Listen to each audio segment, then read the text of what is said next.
esqueça o palhaço tradicional que nos habituámos a ver em crianças. Rui Paixão é um palhaço da pior espécie. Selvagem, imparável, nasceu na rua e tem por missão de vida, mais do que fazer-nos rir, fazer-nos pensar. Nascido em Santa Maria da Feira, nem há 30 anos, é já uma referência internacional no teatro físico e no circo contemporâneo. Foi o primeiro artista português a integrar, como criador original e performer, o prestigiado Cirque du Soleil, primeiro na China, depois nos Estados Unidos. Está neste momento em digressão com a sua nova criação, Furulento, um western distópico sobre o colapso ambiental, um espetáculo híbrido de teatro, circo e dança com humor ácido e sombrio, uma ecoficção, como ele gosta de dizer, que sugere um olhar não otimista do futuro.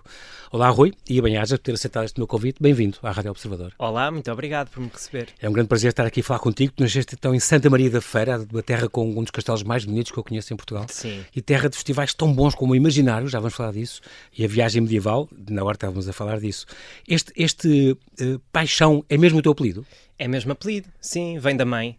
Na verdade, o meu nome final é Rocha, vindo do pai, e eu adotei o nome da mãe. Ficou Paixão. Paixão, e faz todo sentido para ti, que és um homem apaixonado por tantas coisas. Fica bem, não é? Por exemplo, tu, uma coisa engraçada na tua vida é que descobriste o poder do riso na escola.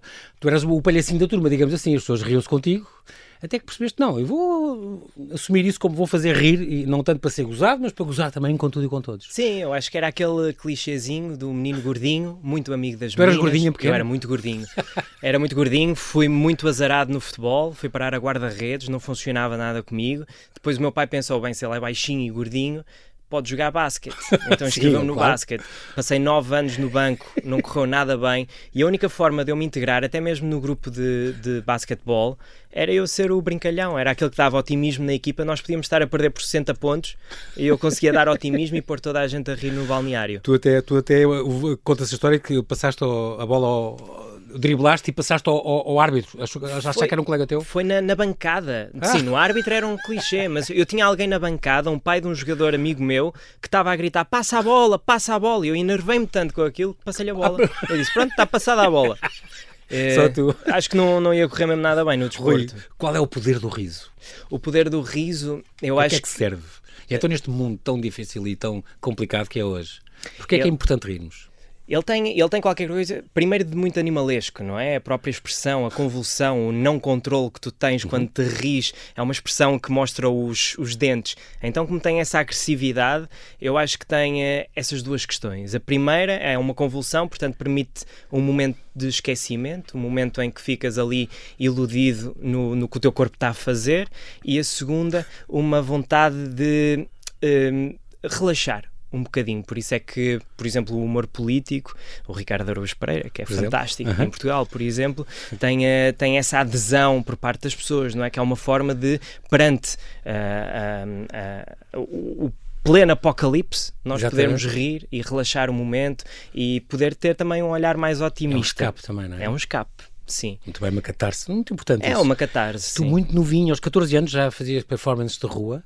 Sim. E és um apaixonado pelo poder da transgressão. Porquê transgredir? Para confundir os outros? Para questionar tudo? Porquê? A transgressão para ti é muito importante isso. Tu, aliás, tu dizes que eu, como estou mascarado e com o make-up e tudo, eu perco a vergonha, porque eu sou uma pessoa, és uma pessoa tímida, é incrível. Sim, eu posso estar em palhaço, tu que és uma pessoa tímida e envergonhada. Eu não sei de onde é que vem esse lugar de transgressão. Eu acho que tem mesmo a ver com... Eu venho de uma família bastante normal. Os meus pais são pais trabalhadores. Eu não tenho... Uma fábrica de mármores incrível, é lindo. Sim, trabalha no mármore. A minha mãe trabalhou na cortiça, em Santa Maria da Feira. E não tínhamos propriamente um lugar estabelecido com a cultura ou com o meio cultural da região. E então, como eu venho dessa zona da minha vida, eu acho que a transgressão, ou o teatro, vem como um momento também de libertação e de me exprimir na minha vertente original, naquilo que eu era e que não podia ter controle. Porque há um lugar de muita satisfação. Uma das coisas que eu me lembro quando era miúdo, do Imaginários, por exemplo, era festival de rua, esse festival de rua de Santa Maria da Feira. Eu achava deslumbrante vermos um palhaço de rua na praça onde eu todos os dias passava com os meus pais, de repente a destruir aquela praça, a destruir num bom sentido, através da arte, a pôr as pessoas a rir, a brincar com as pessoas, a interagir, a improvisar. Não falava, provavelmente nem falava a nossa língua, o português, porque vinha de fora, e de repente desaparecia. E a memória ficava daquela cara branca. E eu sempre ambicionei ser um deles, ser um desses rostos que aparece, de alguma forma criam um caos no espaço público ou na vida das pessoas, mas não é necessariamente porque sou o Rui Paixão, é porque faço parte de um grupo de artistas. É engraçado, os teus pais diziam às tantas, já que ele é tão cómico, vamos pô-lo no teatro. É engraçado, para começar acho engraçado isso, os pais querem apoiar uma carreira, uma coisa, isto foi há 20 anos, e vamos pôr um teatro. Tu lá estiveste no teatro, tiraste os teus licenciaste na Academia Contemporânea do Espetáculo, esta ACE, e depois, 3 anitos lá, um lá para o outro, com estas aulas, mas depois desencantaste um bocadinho quando saíste lá e quiseste fazer o tal ano sabático, sair.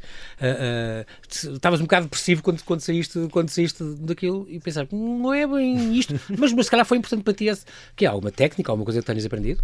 Ou algum professor que te marcou mais? Totalmente, a ACE foi fantástica. Eu guardo os melhores professores que tive na vida. Eu não li um único livro antes de entrar na ACE, eu não tinha hábitos de leitura. Essa escola, a escola artística, deu-me um espírito crítico, um pensamento político, aprender a ler, aprender a sair fora do contexto do que é o cinema mais comercial e tentar perceber que outro cinema existe, por exemplo, a ir ao teatro, a ir ver exposições. O ensino artístico para mim é fantástico. O que eu acho que perdi o deslumbramento foi mesmo pela questão do o quão difícil é para um ator vincar em Portugal, o quão poucas oportunidades existem, e também porque todos nós conhecemos que a cultura em Portugal é uma zona de lobby muitas vezes, então é difícil. Qual é o lugar de um filho de um trabalhador? Como é que eu entro aqui neste contexto? Meio, e vindo da província, completamente. Exatamente. E de facto é filha pobre de todos os programas de governo e todos os programas dos partidos. Completamente. Sim, menos de 1%, é ridículo. É ridículo. Se tu de repente fosses ministro por um dia da cultura, tinhas de repente uma dotação, um orçamento, onde é que tu atacavas primeiro, Rui? Contrariava a questão, ou seja, colocava a cultura, cultura e educação como o motor principal, tem de ser, porque senão...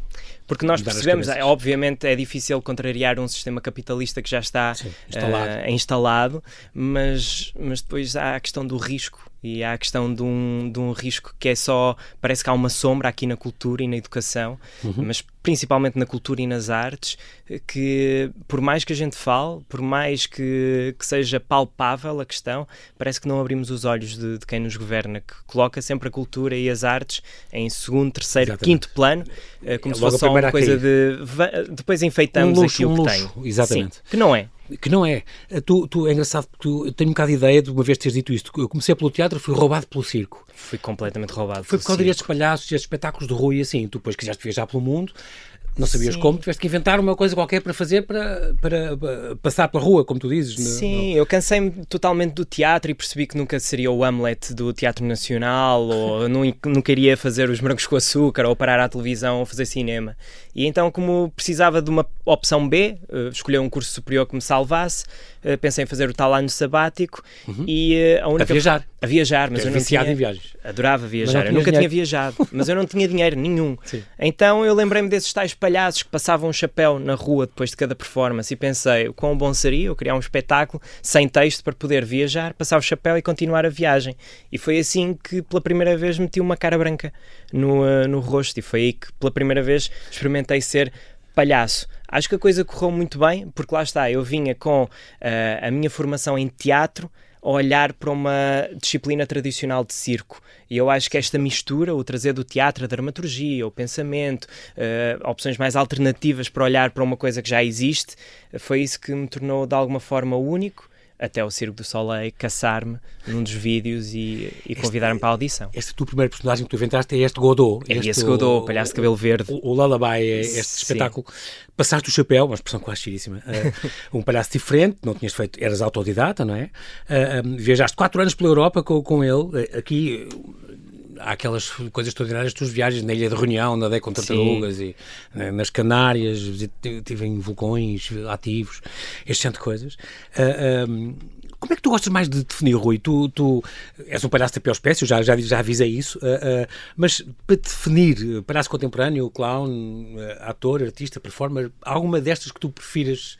Não faço a mínima ideia, porque é mesmo muito estranho, porque se eu estou isto tudo? Eu sou isso tudo, porque de repente eu estou num contexto do circo e as pessoas do circo começam a dizer mas ele não faz bem circo, ele é mais teatro. De repente estou no teatro e sou o rapaz do circo contemporâneo, e de repente estou na dança, mas ele é palhaço e também mostra que sabe dançar. E também és encenador e também és produtor. E também enceno, e de repente sou diretor, diretor artístico do Circo do Coliseu do Porto e etc. A figura do palhaço é de facto, tu dizes mesmo, eu não acredito que o palhaço seja para fazer rir, está muito além disso. Acho que está. Está. Eu costumo definir-me como eu ando à procura do rosto que tinha antes do mundo ter nascido.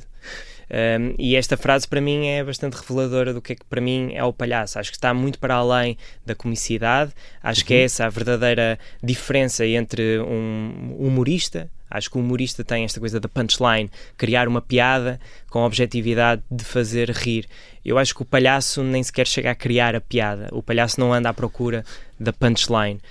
O palhaço, a própria existência dele já tem que ter alguma coisa de relação com o riso diferente, que não é uma relação de inteligência, de decifrares a piada no teu cérebro, mas qualquer coisa que nos humaniza muito mais.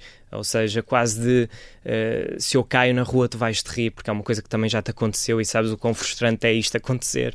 E então esse registro de humor mais básico, ou entendido por nós mais básico, eu acho que me interessa muito, porque nós estamos a evoluir e a querer o mais, e a humanização tem-se vindo a esquecer, não é? Então agora com os ChatGPTs e essas coisas cada vez mais, eu acho que o palhaço mais pode ter essa função de preservar alguma coisa muito única em nós. Tu costumas dizer, é mau dizer pai, eu quero ser ator.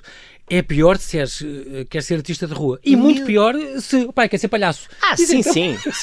Se houver alguém em casa... O que é que eu fiz mal, meus pais? O que é que eu fiz mal? Se houver algum miúdo a pensar, como é que eu conto isto aos meus pais?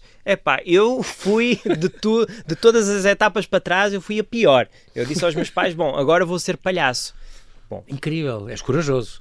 Sim. Ao mesmo tempo, o palhaço hoje em dia mudou muito estas identidades, porque nós temos desde o Croquete e do Batatune até ao It e ao Joker, não é? Sim. Já não é só uma pessoa que ri muito, pode ser o disruptivo, pode ser o destruidor, o rebelde que vai contra tudo e contra todos, não é? E, portanto, hoje em dia também já associamos palhaço a estas identidades todas. Sim, pode ser muita coisa. Um símbolo, não é? Porque o que eu considero é que este humor mais...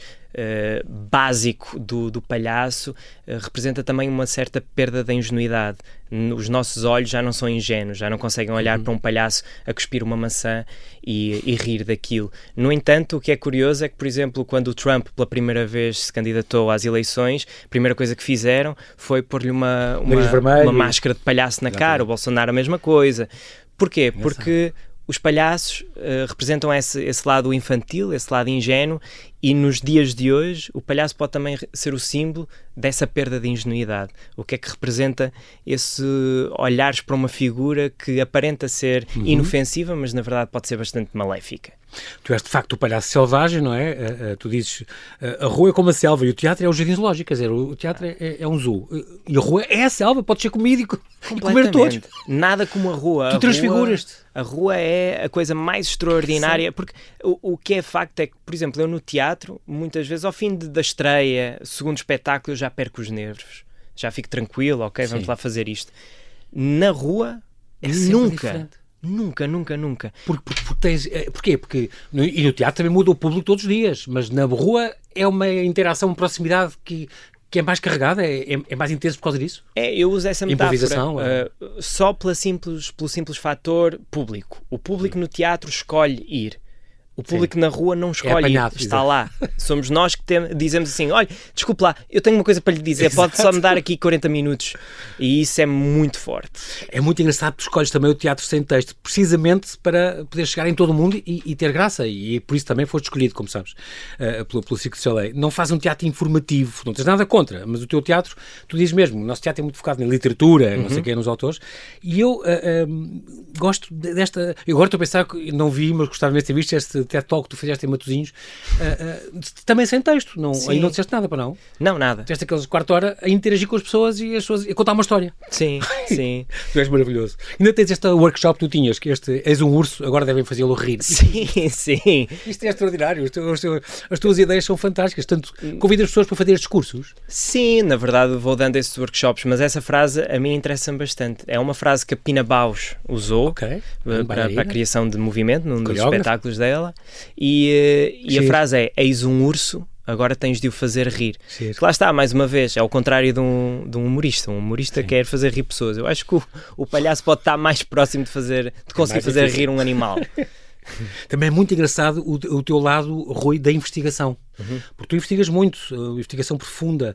Tudo aquilo que eu faço é muito calculado, dizes tu. Investigação e experimentação. A primeira vez que pisaste um palco, achaste, não me lembro quando foi, 2015, para aí, a tua estreia com Imaginários, talvez, não sei, no festival, percebeste, é isto que eu quero. Sim. Eu sou isto. Quero fazer isto toda a vida. Logo desde os 14 anos. Eu acho que a primeira vez que fui para a rua e experimentei fazer alguma coisa em frente a pessoas, eu percebi, houve um clique muito óbvio para mim, e tem a ver com isso. Quando experimentei jogar basquete, foi óbvio para mim, pô, está tudo errado aqui.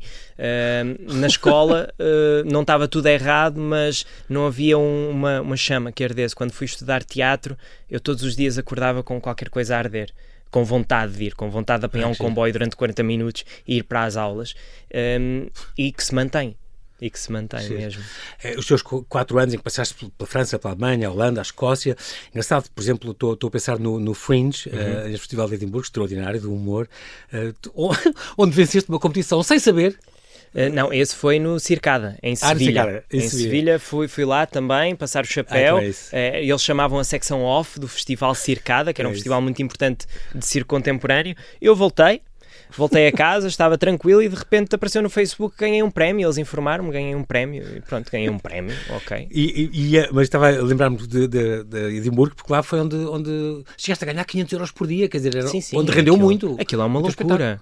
O Fringe Festival de Edimburgo é mesmo a sério. Aquilo que, se o espetáculo funciona bem, consegues encher uma praça imensa cheia de gente. Exatamente. É mesmo especial aquele festival. No Brasil também, claro. Até que chegamos a 2015, já faz 10 anos, incrível. 10 anos. Tinhas 4.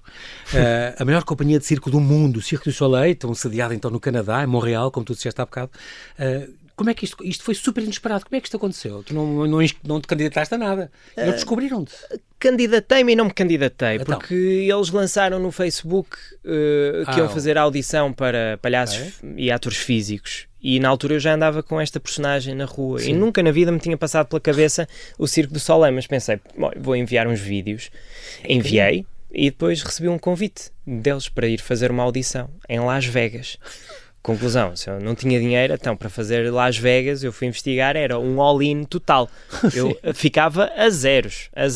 Os meus pais lá me tiveram que ajudar e fui. Foi aí que tudo começou. Fiz a audição em Las Vegas. Havia uns 300 candidatos. Ou mais, tu ficaste sim. Nos 5 finalistas. Foram 5 finalistas e depois não passei. É para entrares no número, é para... Disseram, não, tu vais ser criador. Queremos um número que tu vais inventar. Sim, porque, isso é extraordinário. Porque as pessoas não fazem ideia. A companhia é muito grande, o Cirque du Soleil. Eles têm espetáculos que estão em cena há 12 anos ou mais. É impressionante. Então eles têm que fazer casting para pessoas que substituem outras pessoas que já estão na companhia. Segunda linha, exato. E o banco de suplentes. O banco de suplentes. E depois têm de fazer audição para potenciais criadores. Exato. Potenciais pessoas que cheguem e criem personagens para eles. E eu, na altura, fui selecionado para essa secção de um potencial criador. Tu tinhas 18 ou 19 anos, foi mais ou menos um ano depois de sair da escola. Sim, foi menos de um ano depois de sair da escola. Orgulho-me de dizer que nunca passei numa audição em Portugal.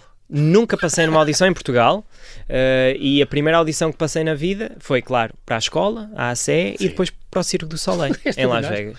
Há uma coisa que tu fizeste também, que é teatro de objetos. Isto é o quê? O que é o teatro de objetos? Circo contemporâneo, sei, por aí fora, novo circo? Sim, o teatro de objetos está na família das marionetas. Ok. Portanto, trata-se de dar vida a objetos inanimados. Okay. Muito bem. Então, fizeste esta audição em Las Vegas, foi a parte mais divertida, como tu dizes. Foram os primeiros a dizer... Eles foram as primeiras pessoas, foi onde ganhaste a tua voz, e foram os primeiros a dizer que tu devias ser o palhaço para o resto da vida.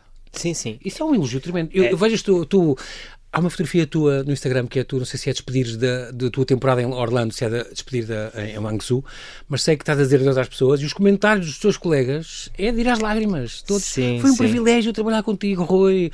Queremos te ver os teus próximos trabalhos, onde é que tu estás, o que é que vais fazer agora. É muito engraçado isso, não é inventado, são pessoas não, é reais, real. Colegas teus que adoraram trabalhar contigo. Sim, eu sou muito pouco problemático, sou muito feliz no que faço e tenho sempre boa relação com toda a gente.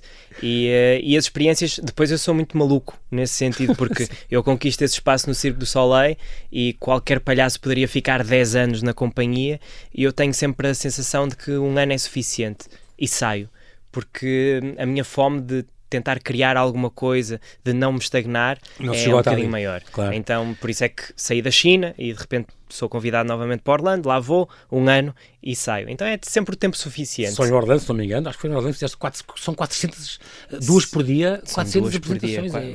Mais de 400 e tal com todos os treinos no meio, tu depois descreves isso no Instagram, é muito engraçado. Em 2015 eles chamam-te, contratam-te em 2017 para uma produção a estrear na China em 2019. Isto é à séria, isto é de anos. Sim. O suspense. Muito bem. Foi a primeira vez do Cirque du Soleil na China, até a produção implicou a criação, construir um teatro de raiz, uma coisa nova, impressionante. Quando chegaste lá não sabias se ias ser feliz, é muito giro. Tinhas esta personagem, Kino, o perigo dá-te prazer. Tu estavas pendurado, houve coisas, estavas pendurado de arneses e coisas e tinhas de saltar não sei de onde e fazer parkour. Houve alturas, também ao longo da tua vida, que arriscaste muito a vida. Dá-te prazer esse perigo? Dá muito prazer e eu não sabia que dava prazer. Foi com o Cirque du Soleil, nessa primeira experiência, essa primeira personagem tive mais algum risco, não é? Fazias entre ninja e não sei, era ali uma mistura. Havia assim uns voos a grande altura, sempre super seguro, não é? Sempre super seguro, mas há sempre aquele limite da segurança. Mas eu descobri e depois fiquei viciado. Por exemplo, eu não era grande desportista antes de entrar no Cirque du Soleil e de repente agora tenho que estar sempre a fazer alguma, ou a escalar, ou verdade, bouldering, tu gostas imenso disso. Sim, tenho que fazer qualquer coisa que me ponha a tremer um bocadinho das pernas, ou pela altura, ou pela dificuldade, mas fiquei viciado. Com este parkour e essas coisas, chegaste a partir um dedo do pé. Pronto, isso já são... Agora no furlento partiste um dedo da mão. Eu parto sempre, em criações, eu parto sempre qualquer coisa, é só esperar um bocadinho e dar-me tempo. A vida na China para ti, estranhaste, claro, muito. Um povo hospitaleiro e entusiasmado, sim, mas um país complicado. Tu gostas muito, por exemplo, do Ai Weiwei e do Yanlang, que são muito perseguidos, como sabes, são banidos lá, e muito bonito isto, percebeste o que era de facto a liberdade e o valor da liberdade. Esse foi o choque, porque de facto eu ouvia falar do 25 de Abril e dos valores da liberdade dos pais ou da avó, e dizia assim, sim, claro, vou lutar por isto, mas parecia que era só pelo embelezamento da palavra, não é? Pela beleza de dizer. E depois na China tive a primeira sensação de isto era assim. Mas aqui eles, não se pode fazer isto.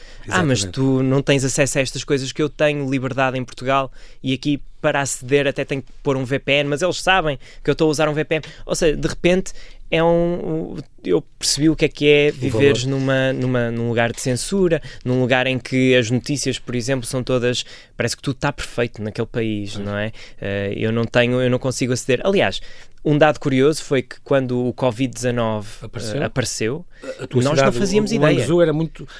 o Wuhan era pertíssimo de Hangzhou, onde tu estavas. Sim, nós fomos a segunda cidade mais afetada naqueles primeiros tempos.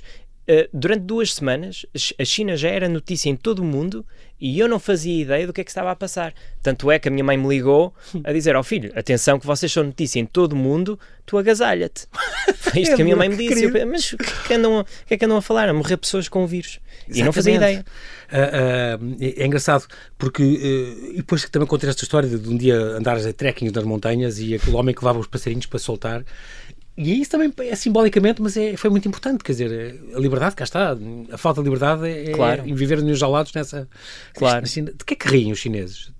É uma boa questão. Eu também fiquei com essa dúvida porque todos nós falávamos do mesmo. Será que isto é universal? Porque de repente éramos, pessoas de Montreal, o meu coaching era canadiano e era eu, europeu, português, a tentar perceber, mas como é que se faz rir o povo do Oriente, não é? Que na verdade são mais próximos do que nós julgamos em termos de comédia, mas eu acho que eles têm uma sensibilidade e nós às vezes até vemos nos Instagrams e nos YouTubes aqueles programas de humor japoneses que têm mais a ver com a agressão ou com a parvoíce, são muito infantis no humor e nós percebemos que havia esse lugar da infantilidade, que é ótimo, e também o lugar da história. Eles dão muito valor às histórias que se contam, às metáforas. Até há qualquer coisa de muito interessante na poesia chinesa, enquanto que a poesia ocidental parece-me que é muito mais na descrição das emoções e do que se está a sentir, etc. No Oriente eles vão mais pelas paisagens, pela tentativa de quase de fazer uma pintura com a poesia, não é? Depois, entretanto, saíste lá com o Covid, tiveste que sair. Tu, aliás, já tinhas negociado, se não me engano, a tua saída. Estavas lá um ano e tu, isto chega-me, querias integrar, se calhar, outros espetáculos da companhia, mas... Sim, ia sair em março, saiu um mesinho mais cedo. Sim.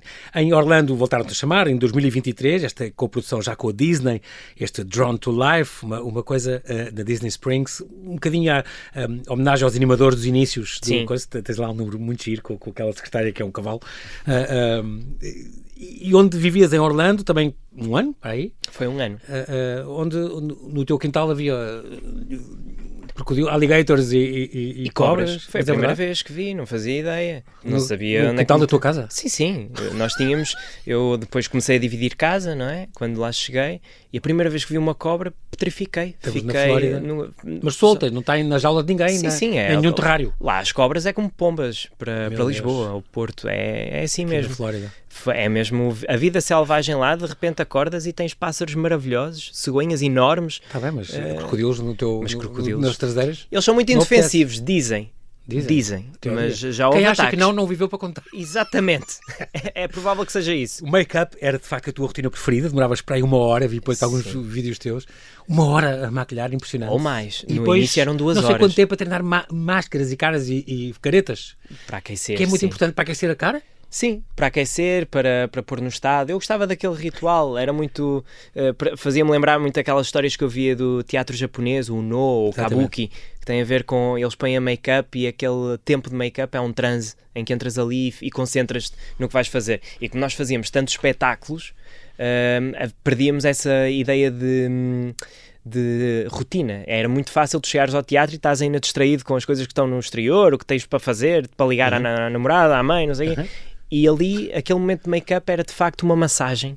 Ficavas entretido e de repente estavas pronto para ir para palco. Sim, já com outra cara, transfigurado. Completamente transfigurado, sim. Muito engraçado. Eu gosto de uma coisa que gosto muito em ti, não és nada egoísta, e tu já tinhas até o projeto de trazer a equipa do casting do Cirque du Soleil a Portugal, para ver se havia mais gente que quisesse participar e pudesse participar. Sim, estávamos em processo. Isto aconteceu logo na minha saída da China. A equipa de casting contactou-me para fazer uma audição com eles aqui em Portugal, mas depois Covid-19 e foi tudo ao ar. Parou tudo, claro. E, no entretanto, nunca mais voltamos a esse projeto. Estes Holy Clowns, estes palhaços sagrados, é uma empresa que tu criaste? Isso, na verdade, é um alter ego, é um nome... Tu gostavas de ter a tua companhia de circo, eu adorava. Tem a ver com isso? Acho que seria assim o futuro. Gostava de ter uma companhia que se chama Holy Clowns, já tem nome, mas ainda não tem estrutura. Neste momento trabalho com a produção de Fusão, que é quem gerencia toda a minha... Todos os meus espetáculos. Agora. Exatamente. E quem sabe no futuro, assim, muito... Ao longo e depois ao longo destes poucos, não são muitos, por exemplo, quando vieste depois da China e depois estiveste em Orlando, mas depois entre estes intervalos, este Hamster Clown, fizeste esta produção em 2021 no São Luís, com o Ricardo Neves, aí entre os prostéticos e todas aquelas roupas, que dá uma coisa extraordinária, uma pessoa que acha mesmo que é um hamster, uma coisa incrível. Este Albano, este que estreaste no LEM, o Kinski, este Roi de Rat, portanto, que estreaste em Lyon, e com o Gustavo Neto, cá está, o tal que inventou a tua cabeleira cor-de-rosa grande, que ficou famosa naquele programa de televisão do All Together Now. Um artista plástico, grande amigo, e colabora comigo essencialmente em praticamente todas as criações. Este Kinski, Roi de Rat, aqui tens esta homenagem ao Klaus Kinski, que é considerado o ator mais maldito do mundo. O ator mais maléfico do mundo. Sim, isso vem da minha paixão pelo Werner Herzog, que é um realizador alemão que eu adoro. Filmes, quase todos dele. E eu queria fazer um espetáculo sobre esse ator épico. O Herzog ameaçou com uma pistola, sim, para ele terminar o filme. O Herzog diz que isso é mentira, o Klaus Kinski conta a toda a gente que isso era verdade, que ele apontou uma arma para terminar o filme. E esse projeto foi na altura na saison Portugal-França. E temporada, sim. Exatamente, temporada Portugal-França. E este projeto foi estreado no Subsistance, em Lyon. E tinha essa premissa de misturar um bocadinho as artes plásticas com o circo e o clown, e então o figurino desse espetáculo é bastante trabalhado também os adereços e etc. Como é que as artes performativas, Rui, podem combater um bocadinho a concorrência das plataformas de streaming e fazer os públicos voltarem aos espetáculos ao vivo, à rua? Eu acho que não tem... É difícil. É muito difícil, não é? Porque a competição é grande, esta coisa do entretenimento em casa é muito fácil, mas eu acho que não cabe às artes, ou seja, elas já existem e há qualquer coisa que será sempre impossível de combater, que é o frente a frente. E isto é muito especial, o estarmos perante alguém que nos presenteia com uma performance, o cheiro, a forma como olhas aquela pessoa, o ato de saíres de casa para ires ver alguma coisa, todo esse fenómeno é o que nos torna humanos, na verdade. De alguma forma, o que se passa na internet não é de todo real. O contrário daquela passividade de estar em casa a assistir a um ecrã. Sim, e sermos mediados por um ecrã, com tudo o que isso tem de bom também, porque tem coisas de boa, claro. mas tem muitas coisas de negativo. Mas ter essa beleza do contacto real, não é? Em tempo real, ali, à tua frente. O teatro, a dança... Eu ia-te perguntar isso, qual é a beleza e a especificidade, concretamente, do circo e do teatro? O que é que essas artes têm de único? E, de facto, é esta presença, não é? É a presença, é o... ser diferente todos os dias. É a proposta de um grupo de pessoas que se une no mesmo sítio para se escutarem, para se proporem a falar e alguém a ouvir. No circo, em particular, ainda um bocadinho mais longe do que no teatro, porque coloca alguém em risco. Há sempre o fator risco. Eu vou-me colocar numa situação do nunca antes visto. E este nunca antes visto, tu queres presenciar, queres testemunhar com o teu corpo. Não queres testemunhar à frente de um ecrã. Isso perde toda a piada. Claro, claro. Muito giro. Estamos agora, além de... Pronto, tu continuas com as tuas Abandoned Mind, estou a pensar também no teu filme, naquele filme que tu fizeste em Setúbal, aquele Fato Macaco. Com a Dona Edith, sim. Incrível, com a Edith Produções também, este que levaste em 2 bairros de Setúbal, estreou lá, tudo às lágrimas no fim, apesar do cómico da cena e tal, mas muito curioso. Esta direção artística e encenação que fizeste no Circo do Coliseu do Porto, ao fim de esta homenagem a 81 anos do Circo de Natal, mudaste aquilo completamente, puseste 30 artistas de 6 países a fazer este conto inspirado nos Gigantes da Montanha. Só me lembro vejo aquilo e lembro do Mad Max completamente. Sim, eu acho que é o Mad Max fazer para criança, não é? Mad Max para crianças, inspirado no Luigi Pirandello. É incrível. Estou a pensar agora em todas as coisas que tens feito até este Furulento. Estamos agora a falar deste Furulento, porque este título Furulento, que esta tua última vai ser a próxima apresentação, que já está vai entrar em digressão. Eu, na verdade, esse projeto nasceu... A primeira imagem que eu tive desse projeto foi de um livro que se chama O Terceiro Polícia, do Flann O'Brien. E neste livro trata uma pessoa que acaba de morrer e está a conhecer o inferno, quase ao género de Dante. E neste inferno existem 3 polícias que, em vez de pernas, têm rodas de bicicletas. E há um deles que, a um dado momento no livro, acorda e diz: epá, tive um pesadelo.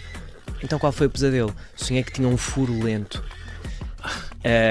E eu achei muita piada a este sonho, e como queria fazer uma ecoficção, algo que tratasse sobre problemas ecológicos, este título pareceu-me bastante sugestivo. Um problema que vai vazando, algo que é muito lento ao ponto de que não se vê. Exatamente. Mas que pode causar um grande estrago. De facto, é o que tu dizes, estamos a viver um colapso ambiental, não há nada a ser feito.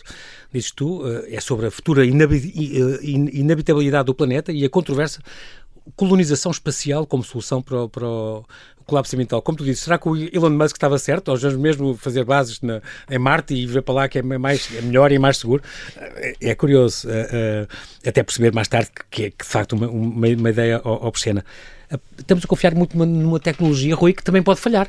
Eu acho que sim. Eu acho que aquele submarino, por exemplo, que matou os 5 passageiros quando estavam a ver o fundo do Titanic, por exemplo, claro. Super high-tech, e depois de repente tudo que morreu naquele instante. Sim, isto vale o que vale. Eu posso estar a dizer que, de facto, posso ser eu a dar aqui esta entrevista e aguardar para o futuro, que eu era dos contra a tecnologia e de repente isto afinal até é bem sucedido e acabamos todos em Marte. Claro que eu não creio. Eu acho que nós vamos presenciar o colapso da tecnologia e o Elon Musk não está certo, porque tudo aquilo me parece muito perverso. Parece-me que este drill, baby drill, isto explica muita coisa, não é? Estas novas ideias futurísticas que eles querem defender são, na verdade, uma faceta, uma capa. Uma falácia. Uma falácia para depois poderem... Esconder alguma coisa? Esconder, fazer dinheiro, porque vendem vender a banha da cobra, não é? Vendem a banha da cobra, dizem, vamos chegar a Marte, invistam nestas empresas, esqueçam lá a questão ecológica, continuem a cavar petróleo, apostem nos carros, e então tudo isto me parece bastante delicado. Este espetáculo é muito curioso, é o teu primeiro financiado pela Direção-Geral das Artes? Sim.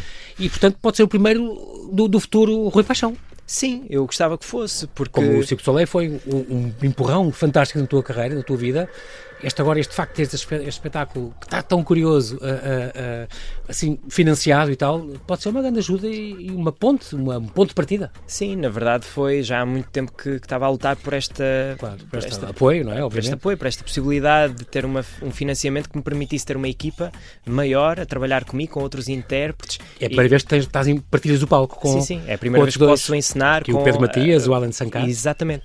E estou muito orgulhoso deste talento, não é? Estes cowboys muito, muito divertidos, com estas placas gigantes de esferovite. Aqui há aqui este trabalho que tu tiveste em parceria, que de facto convém falar, o Foco fez esta música fantástica que temos a ouvir, Manela Brantes, extraordinário, Manela Brantes no desenho de luz, a Catarina Barros é se calhar responsável também por estes blocos gigantes. Sim, pelos blocos, que te partiram um dedo, entretanto.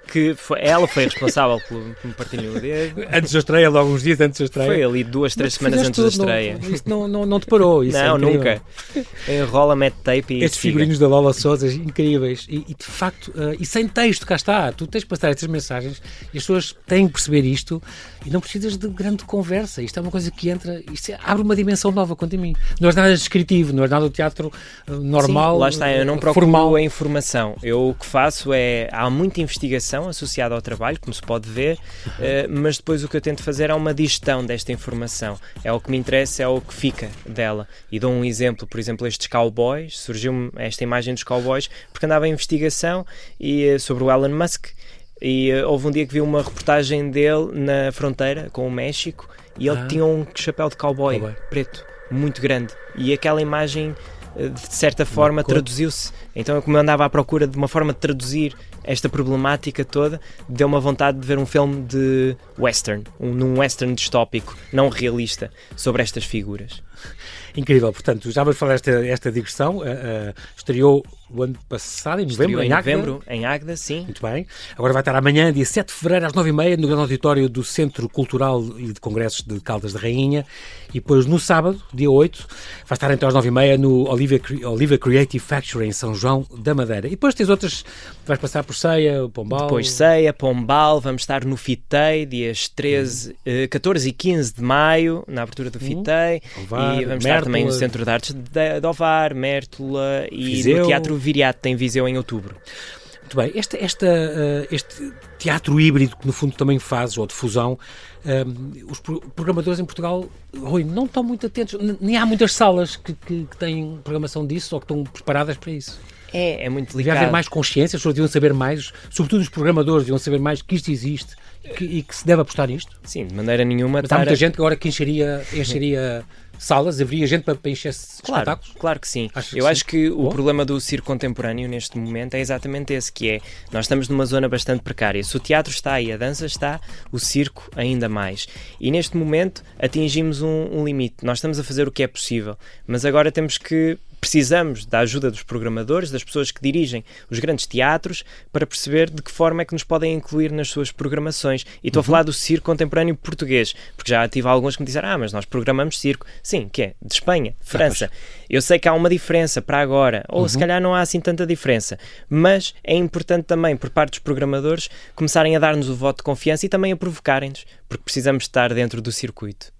Muito bem, Rui, gostei imenso de te ouvir, é muito importante, o tempo passou a correr, mas de facto dizes coisas que interessam ouvir e és de facto selvagem e fora da caixa, isso é muito, muito importante. Espero sempre ver mais espetáculos cheios de Rui Paixãozizes, que é no fundo como tu gostas de dizer, e de facto fazes bem essas coisas e apetece ver, e o que é mais importante, divertes, mas também confundes e também nos fazes pensar e também atrapalhas as pessoas e as coisas e as estruturas, isso é muito, muito importante. Desejo-te, olha, break a leg, ou como é que se deve dizer, a maior das sortes neste furulento para já, e depois fica à espera de novas produções tuas. Muito obrigado. Bem-ajas.